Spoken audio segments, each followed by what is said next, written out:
ഭജനകളും സർവചരാചരങ്ങളുടെ അധിപനും സർവേശ്വരനുമായ ഭഗവാൻ ശ്രീ കൈലാസനാഥന്റെ ചൈതന്യം നിറഞ്ഞു നിൽക്കുന്ന ആയില ശ്രീ ശിവക്ഷേത്രത്തിൽ ഭഗവത് ചൈതന്യം വർദ്ധിപ്പിക്കുന്നതിനും നാടിനും നാട്ടുകാർക്കും ആയുരാരോഗ്യ സൗഖ്യത്തിനും അഭിവൃദ്ധിക്കും വേണ്ടി നവീകരണ ധർമ്മകർഷ ബുദ്ധപ്രതിഷ്ഠാ മഹോത്സവം 2024 മെയ് 12 മുതൽ 27 വരെയുള്ള 16 ദിനങ്ങളിലായി ക്ഷേത്രം തന്ത്രീശ്വരൻ ബ്രഹ്മശ്രീ തെക്കിരിയേടത്ത് കരമനല്ലൂർ പത്മനാഭൻ ഉണ്ണി നമ്പൂതിരിപ്പാടിന്റെ മുഖ്യ കാർമ്മികത്വത്തിൽ നടത്തപ്പെടുകയാണ്.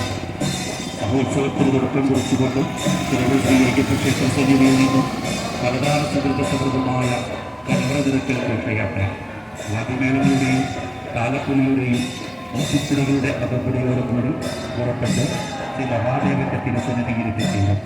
വൈകുന്നേരം 6 മണിക്ക് തീരാടാണ്.